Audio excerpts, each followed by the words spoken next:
Fargo, North Dakota. Make some noise for Josh Johnson!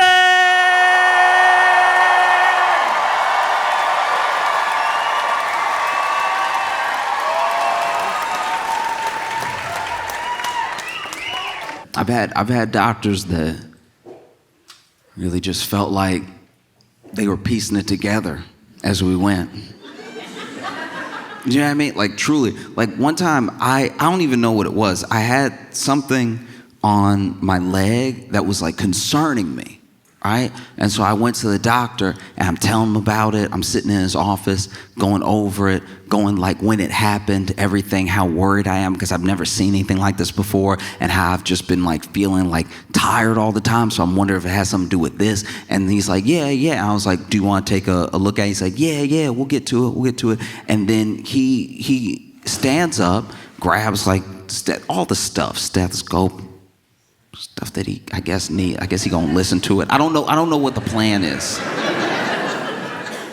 But then he's like, go ahead and stand up, and you can drop your you can drop your pants. And I'm like, why are you seem nervous? Like, it was just. Do you know what I mean? Like, it's not like we're buds. Like, I have to do this now. And we've talked about it thoroughly. Like, you know where the thing is, like upper thigh, right? And so then I open my belt buckle, I unzip, I start dropping my pants, and maybe I did too fast for him because he was like, oh, pause. I was like, pause?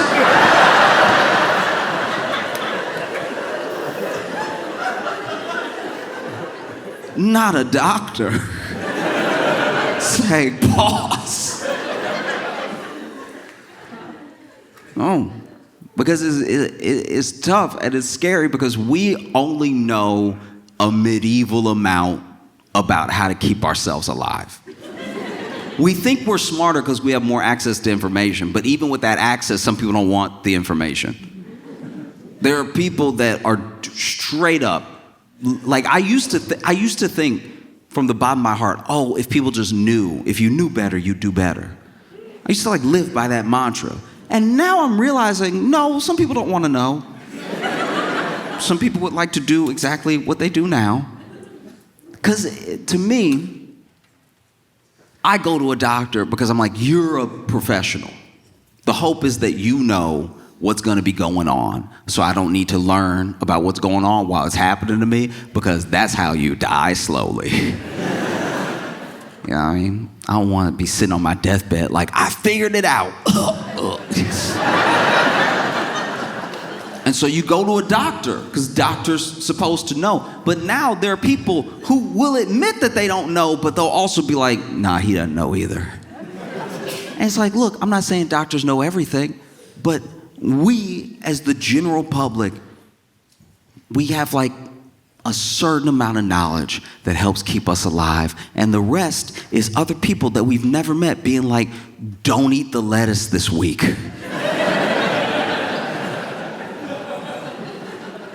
There's E. coli everywhere. And without them, I wouldn't know that. I'd be hitting the lettuce hard. I'd be like, look at how healthy I am. I'm mid-salad right now.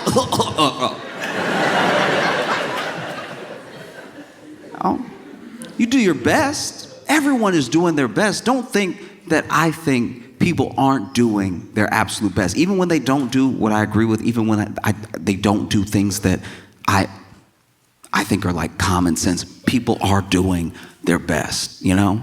It's just sometimes someone's best shouldn't be here.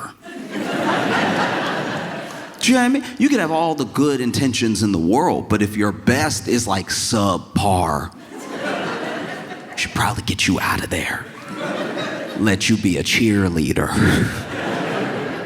Because I've been through all manner of medical things. Luckily, nothing so serious that it was fundamentally life-threatening for long. I'm very thankful that I don't deal with chronic pain or conditions that I know people in my life do that make them have to adjust plans, cancel plans, make them have to adjust their life, make them have to be thinking about this thing all the time. I luckily don't have to think about my body all the time, you know?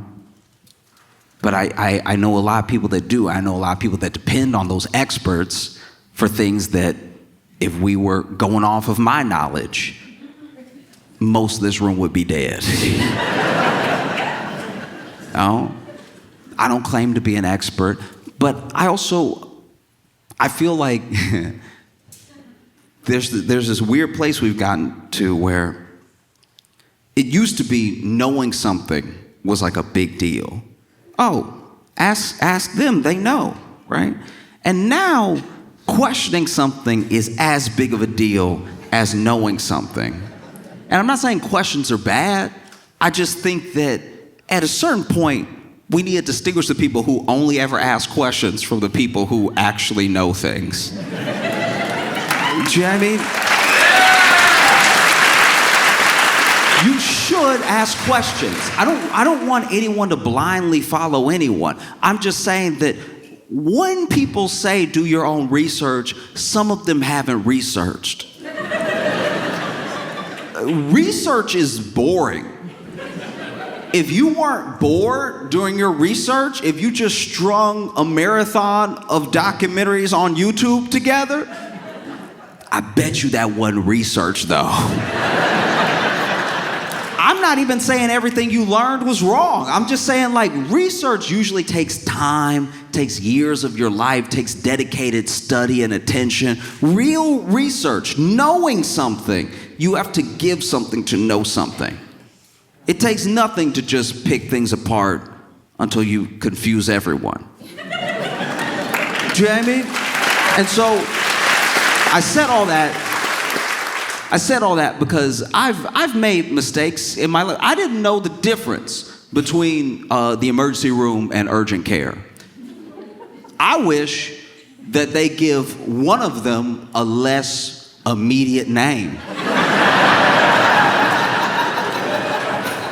I didn't know they weren't interchangeable, all right? It's the emergency room and then it's urgent care. Well, I urgently need help for my emergency, so what should I do? Where does that leave us now? I'm at a fork in the road and whichever I pick sounds like they'll help me quickly. Turns out emergency rooms are for like life-threatening, immediate care. Urgent care is for when you got like a headache.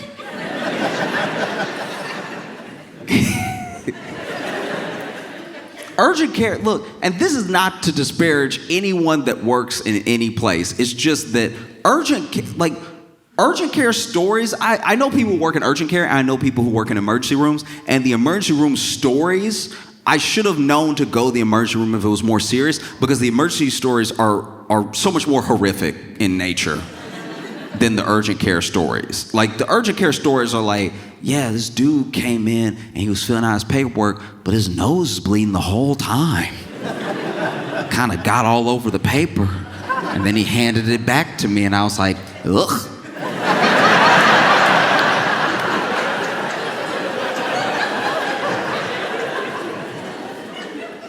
Emergency room stories are like, there was a dude today that, and also anyone who's ever worked in an emergency room and then told me an emergency room story has a 1,000-yard stare. They're not talking to me. They might be talking to God. They might be asking God, why would you let me see something like that? I got into this business to help people. I really want to help and heal, and you show me the devil. I don't want to see that ever again. Because what they will tell me with that wide stare is like, yeah, this guy came in today and his leg was... And it's like, I don't know what that is. That blinking? Sometimes they will just blink in silence. I'm like, is it in the room right now?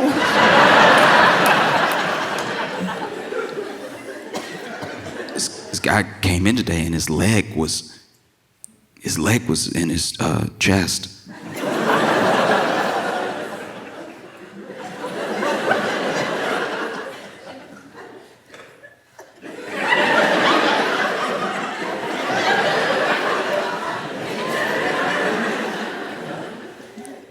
You sure this wasn't a dream?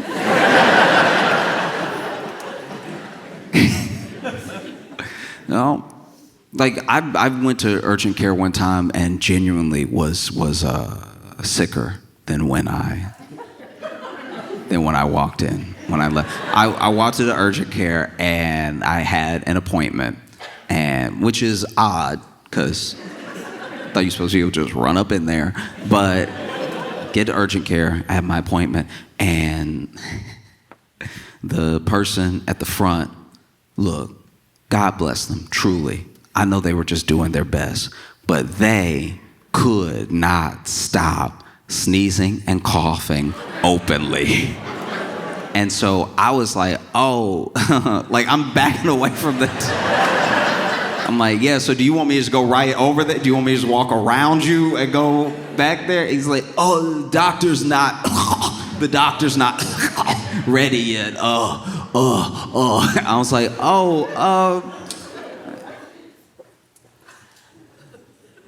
you can go first, dog. Like, if you, I mean, you're already here and you here all day, and like, I don't know, you're probably killing everybody, so if you want to go, that's supposed to be the benefit of working here, right? That you are already here in case you need to be here. And he was like, oh, don't worry, it's not COVID. And I was like, that wasn't my concern at all. I wasn't wondering if it was COVID. I was wondering why it was happening right now to you. Like, I want you to be well. That would be better for everybody in here because we all came sick. And if we all mix our sick together right now, I'm pretty sure we'll get a new thing. And I don't want that to happen.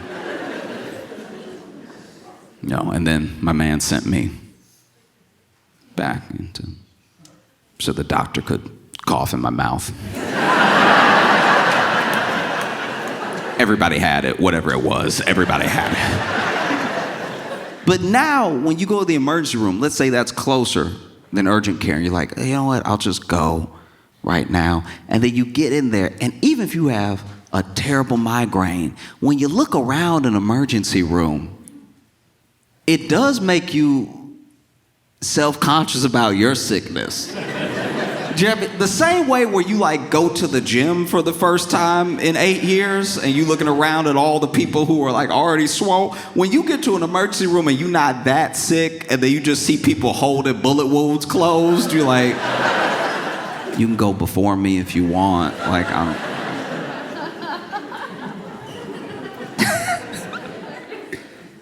And so, it's all important stuff.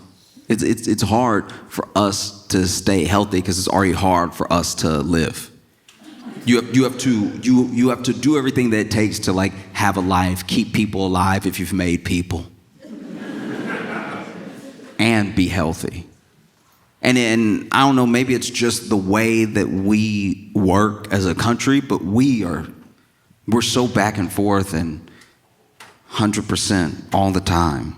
All gas, no brakes, all the time, always behind, fighting, trying to get back in black, fighting that red line, fighting that poverty line to the point where there are people who genuinely believe they don't have time. Oh, you could do this. This is the healthier thing to do. Oh, make some time for this. I don't have time, right? By the time I get home, I'm exhausted. I just want to sleep. Can I at least have sleep? And so it's tough, you know, even when it comes to eating, even when it comes to like what we know to eat to be healthy. It changes. And sometimes it changes because we find out something. And then sometimes it changes because a company is like, actually, there's a lot of money in kale. You remember kale? You remember that thing that we used to put at the bottom of every salad bar? You know, it used to be the floor of the salad bar. You would go to a Pizza Hut and there would be kale wrapped around the pizza. Not on the pizza, under the pizza. You used to use kale as like foliage. And then one day somebody was like, hey, we growing all this kale. You ever taste some? You ever bite down to that kale? It's probably good for you. And then takes off, becomes a whole craze. I'm always blown away with food crazes of food that we've been eating.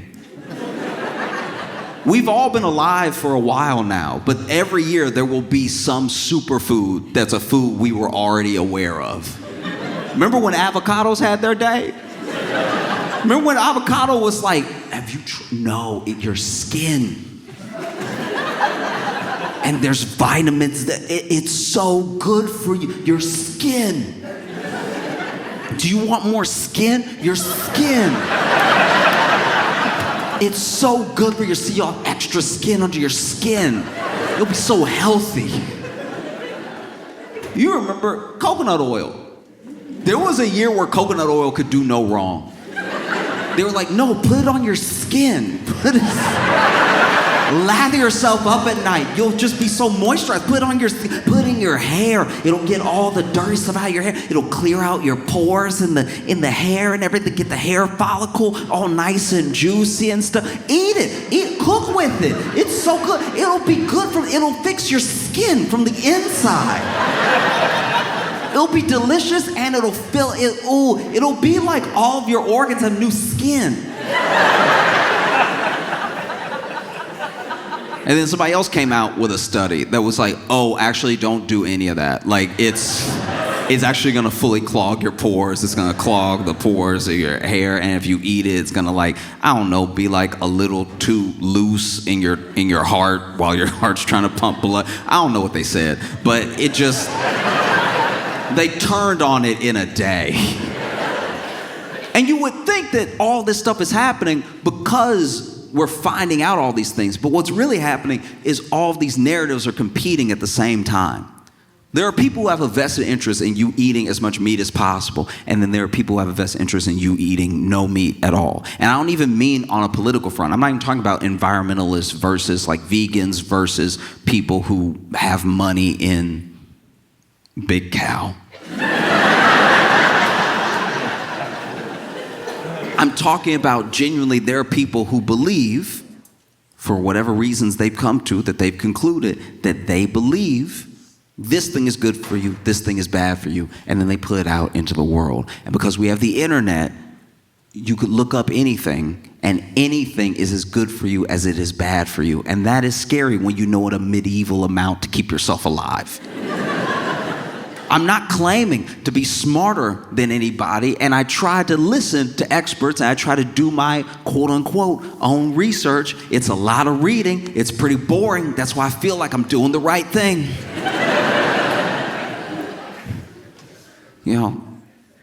But it's still tough to know. I'm not coming down on people for not knowing. I think it's mostly that if someone went to all the trouble to know, maybe that should mean something.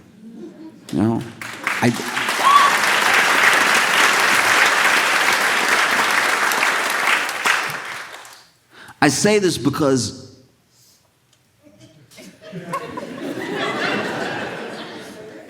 RFK Jr. is the head of Health and Human Services.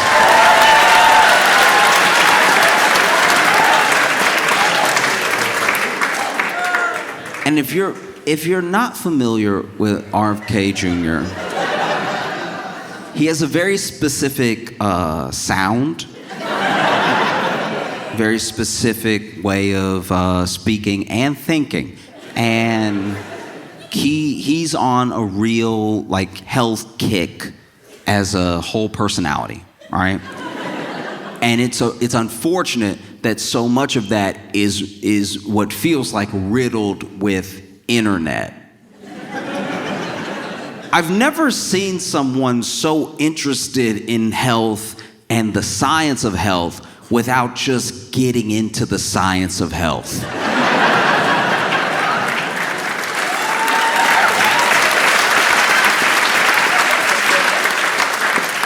Do you know what I mean? It would be like me knowing every stat that there is to know about basketball. But then when someone rolled me a ball or even tossed me a ball, maybe I'm playing my first pickup game of basketball. With all of this knowledge I supposedly have of the game, I know plays, I know players, I know stats, I know strategies, and then someone actually passes me the ball and I go,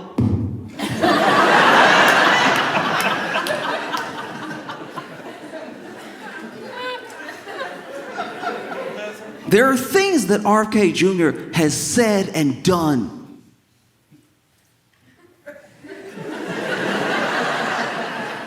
They don't just worry me. You know what I mean? They don't just like worry me. They actively go against, like, it's one thing if you have one theory.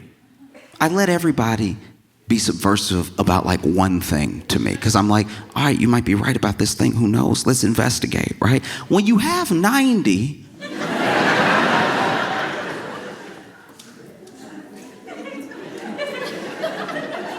nah, dog, this is bad.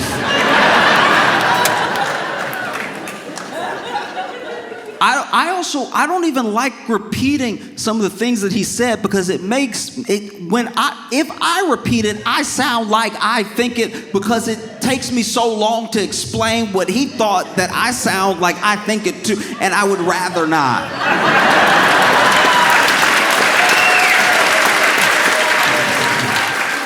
You know, during his confirmation hearing, he said a lot of things that didn't quite fall in line with what he had been saying before he was trying to get confirmed, you know? So he said a lot of the right things to go ahead and get confirmed. And look, he was probably gonna get confirmed no matter what. You know, there was a majority that was gonna push him through, most likely, no matter what he said. And then he gets in, and this is the most troubling thing to me about like RFK Jr. is that there are moments where he'll say something that is like, not only like not crazy, it's like the thing that everyone was hoping somebody would say. And then he'll quickly follow it up with a thing that no one has ever said.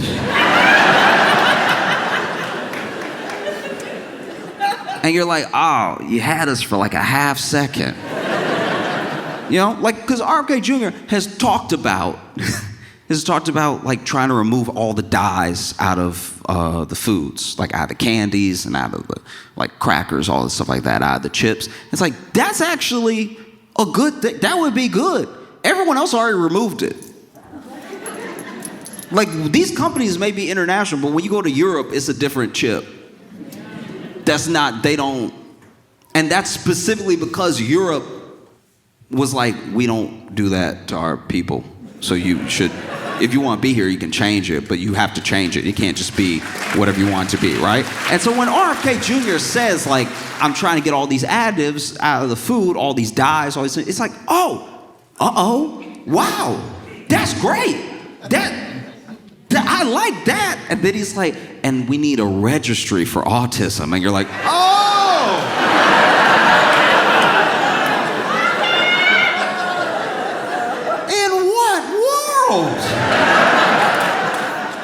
What are you doing?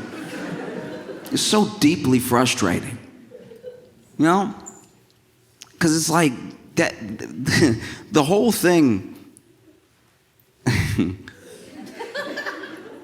the whole thing that is that is frustrating about it is that it is someone who, even in the face of experts, would rather not challenge those experts and prove them wrong to their face, just more talk to people who honestly and earnestly are trying to find out and don't know and lead them. You don't see him engaging in like real debate with a doctor who's made the thing their life, who's done the true research and who's done it over time. I'm not saying science and doctors can never be wrong. I'm saying those are the people you should be having these spats with, instead of going on podcasts and convincing people who also didn't do the thing. They didn't make that their life's work, and then leading them down a path where we're not really sure how bad it could get. And this is in the midst of Doge and other things cutting jobs for like the National Health Institutes, you know, cutting jobs at the FDA, cutting jobs in all these places where we need these things. In fact, there have been rollbacks on things that help us prevent things in the future, on research for the future of what might be going on somewhere else, is what scientists are thinking about all the time, when this thing might happen, right? And if you roll back on that, you won't see the effect right away. You may not even see it for a long time. But then when we are behind, because we used to be the leader, And we're quickly losing our first place position in being who the world looks to figure out new illnesses, to figure out, even with old ones, we can still figure out vaccines. We can still figure out all of these different aspects of how to keep people healthy and alive. And when you roll them back in ways that seem like they don't matter, or at least you don't want to give attention to, the effects we won't know the widespread effect of it. You know, and I'm worried because RFK Jr. got in under this whole like make America healthy again attitude. This is sort of a mantra, right? And I understand that he's like a 70-year-old guy that bench presses. But I would like to, if I can, be healthier than RFK Jr. because he doesn't seem healthy. I haven't seen his blood work. I'm not saying I don't know, but he doesn't seem healthy because he does a lot of stuff that doesn't seem to lead to health. Long before he was ever confirmed for the head of Health and Human Services, there was a picture of RFK Jr., one of many, but there was a particular picture of RFK Jr. walking out of an airplane bathroom, barefoot.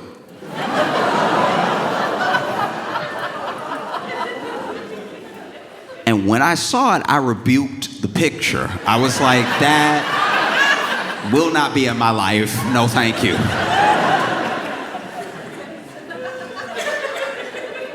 I'm not a doctor. I'm not even a scientist. But please wear some form of footwear into the airplane bathroom. You had shoes when you got on the plane. What happened? What happened between the seat and the bathroom that you were like, I gotta get these off? I'm too restrained. This man went swimming in a DC creek that's been known for I'm pretty sure decades, that place is nasty. It's so okay.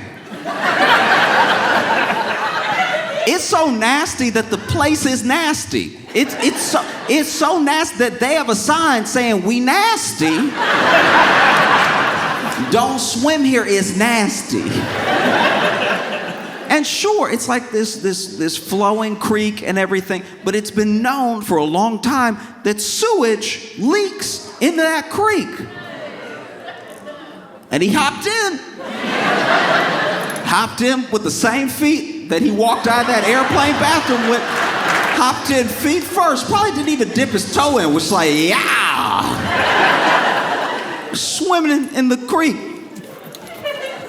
with his grandchildren, I'm pretty sure. And his dog.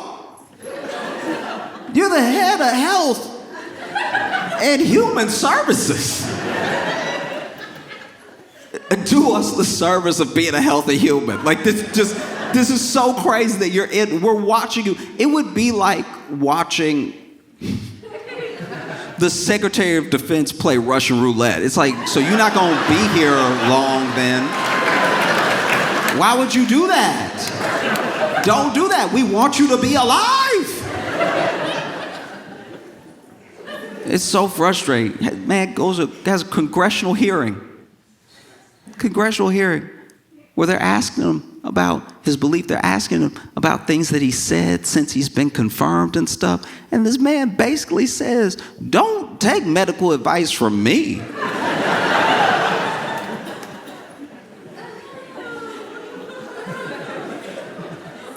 There's a part of me that almost respects that.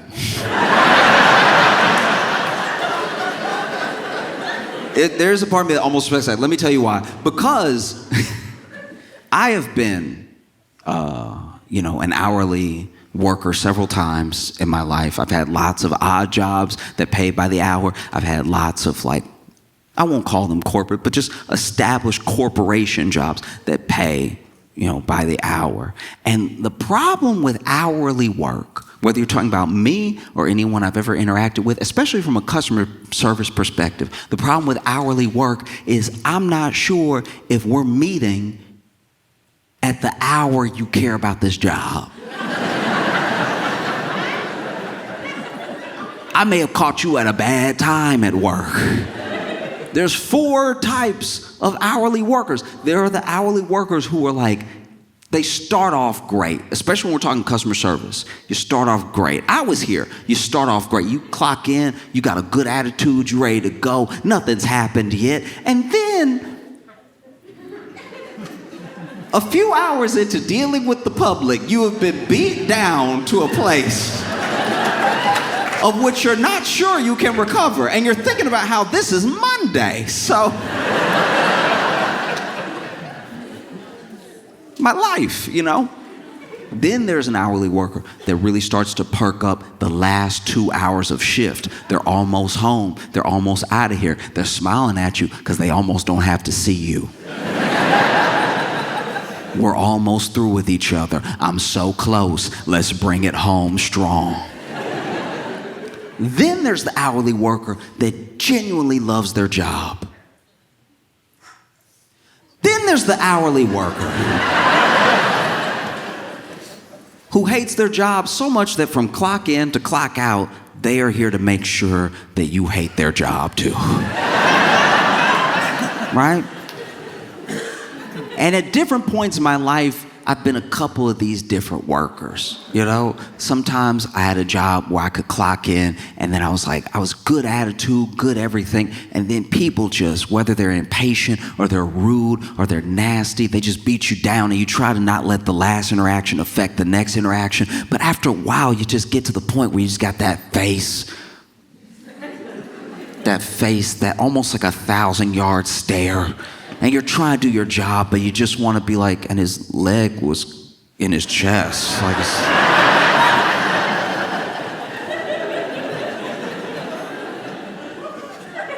And I've also been that person that's had that job that I'm like, oh, I can't wait to quit this job.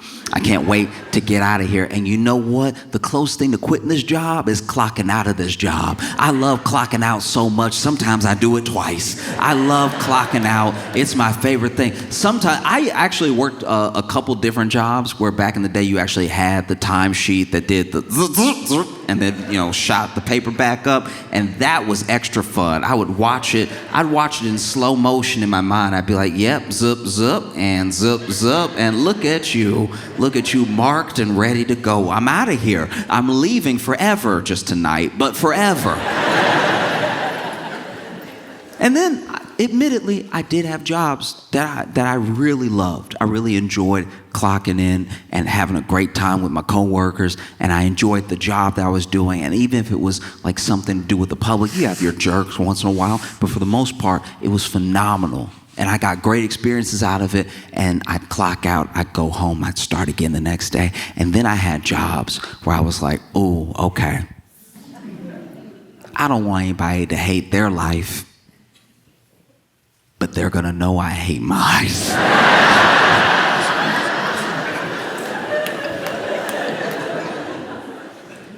And there's something in the spirit of an hourly worker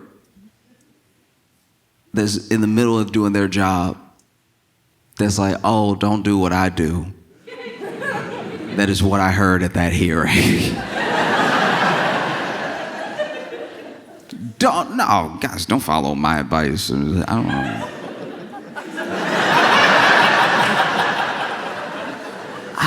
I be saying stuff. No.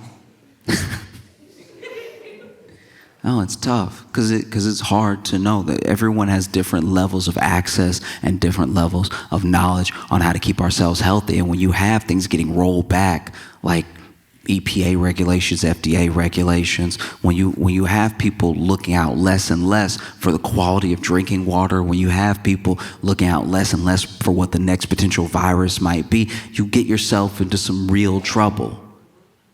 And then they kick it back to us. They kick it back to us every time.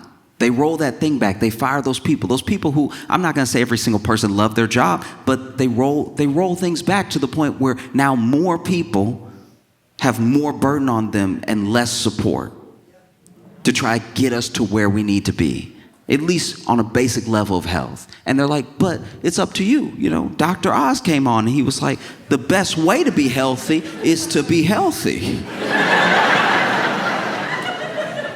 And I was like, oh, do you have financial advice too? Because that's incredibly solid right there. The best way to not need these services is to not need these services. And it's like, okay, but you gotta remember, you're dealing with people who have varying levels of knowledge around what is and isn't healthy. My hometown has a bit of a meth problem. And a real conversation that I overheard at a bus stop was,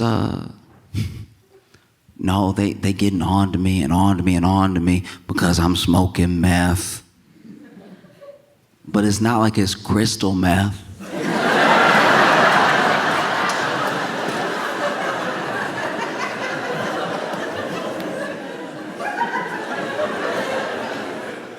And not only me as a bystander, but the person they were talking to seemed to also be on meth. Said, what do you mean it's not crystal meth? And he goes, it's regular meth.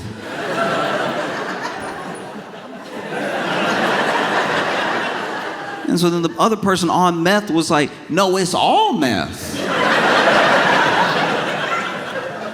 Crystal's not the deluxe.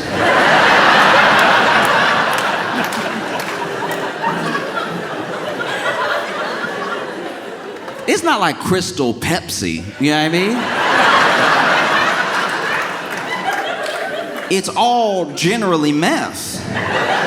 There's not a diet meth. Meth is the diet meth. I haven't eaten in some time.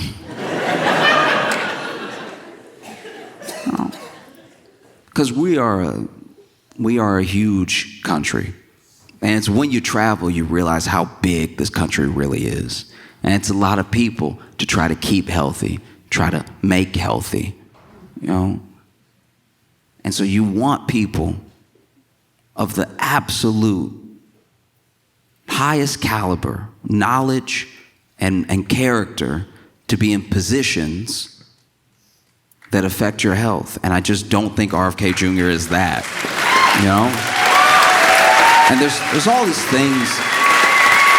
There's plenty of things that you can watch and plenty of breakdowns people have done on his ideas and his theories about health and everything, and the things that he says that fall into the lane of conspiracy and the things that he says that fall into the lane of like homeopathic cures and stuff. And I'm just saying there's a certain way that you talk about people that lets me know what you think about people, how you feel about people, right? And while maybe from his perspective seeming compassionate or seeming understanding, the way I've heard him talk about people, especially people with autism, but people with any sort of different ability or way of life, and talk about it in terms that just seem so like stark and dismissive of the individual themselves in these broad brushstrokes, and then try to later come back and be like, oh, I was only talking about a quarter of, you know. As if that's better. You know? It makes me feel like this is not the individual that should be in that position. And that's not just because he swims in sewage. It's because like actual sewage is spilling out of his mouth every time he talks. You know? But yeah, maybe he can get the food additives out. I don't know. Like this. You know? That's just, I don't know. That's what's so frustrating to me about RFK Jr. It's like half of what people applaud him for even saying we should do or that he's trying to do is just a bunch of stuff Michelle Obama was trying to do. Like, remember when Michelle Obama was like, how about a carrot? You remember that? Remember when Michelle Obama was like, just try an apple. And people were like, why do you hate America?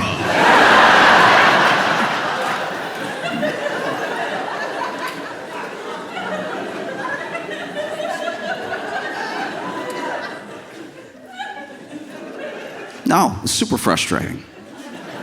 You know, I get frustrated all the time. I can't imagine if you are, a parent of a child with autism and you're listening to RFK Jr. talk, or if you're someone who's an actual health specialist and you're listening to RFK Jr. talk, or if you are the person who, in my opinion, deserves to be the angriest, Michelle Obama, listening to RFK Jr. talk. You know, she probably is pointing at the TV doing the DiCaprio meme. Like, that's what I just want you to try an apple.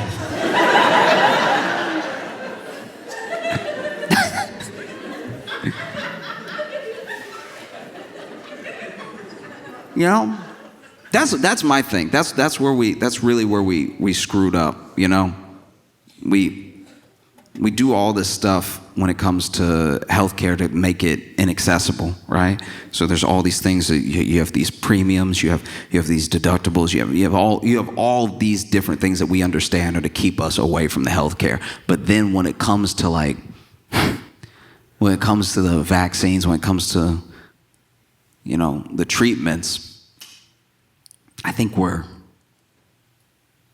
too eager to give it to people. We should actually hold it back and make it seem like, I don't know. I don't know, it's all the way over here. Do you really want to come over here and get it? Like, I don't know.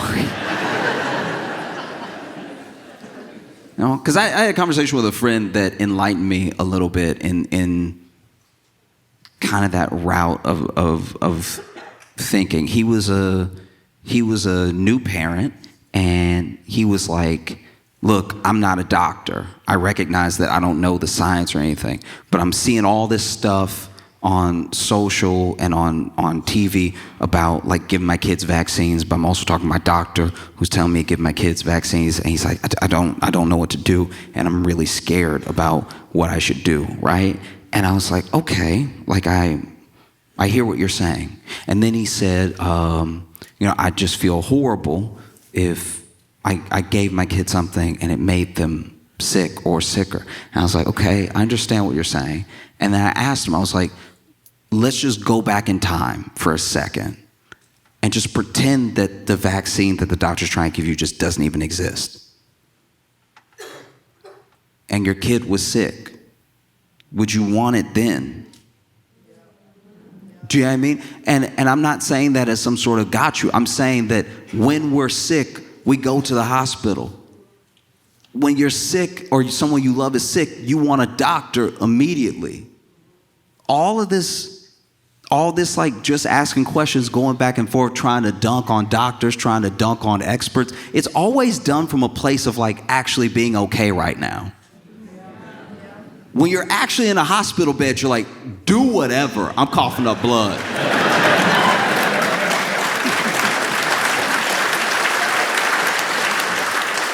You know what I mean? And I'm not saying that to say that I don't have empathy for people who have questions or people who are unsure, people who are scared. That's where I think a lot of like humanity gets lost in the conversation. When some people are just like, I don't know what to do. I'm genuinely afraid of what I should do next because there's all this stuff out here. Just like with the food, just like with the treatments. For everything, there's a thing for it and against it. And it depends on when it comes up in your feed. It depends on how you search. It depends on how you type it into ChatGPT. And so it's hard to know, to really know. Right? And so I try to not just have patience, but have empathy for people who are genuinely unsure. But you saw it. You saw it in COVID. People were yelling to the rooftops, I'm not wearing a mask, I'm not doing this. Look, live your life. But then at the third cough, they did go to the people who told them to do all that stuff. And I'm just saying, like, I don't know, if you trust them now, if you trust them when it's bad, why not trust them a little early? You know what I mean? And I just want to make it clear, like, my big gripe with RFK Jr. is that he doesn't have these debates and he doesn't have these knockdown, drag-out fights and arguments about the science and about where he's coming from and how he has his logic and how he came to these conclusions with experts who are well-versed in the science and in the medicine. It's always done in like a podcasty type of way. And now that people's real lives are at stake, I just think that's unacceptable. Like, I don't know how we're so willing to give this much. Like, I know we're not, but just, I don't know, when you look back and you compare it as a country, Michelle Obama was like, just eat the apple. Like, it'll help.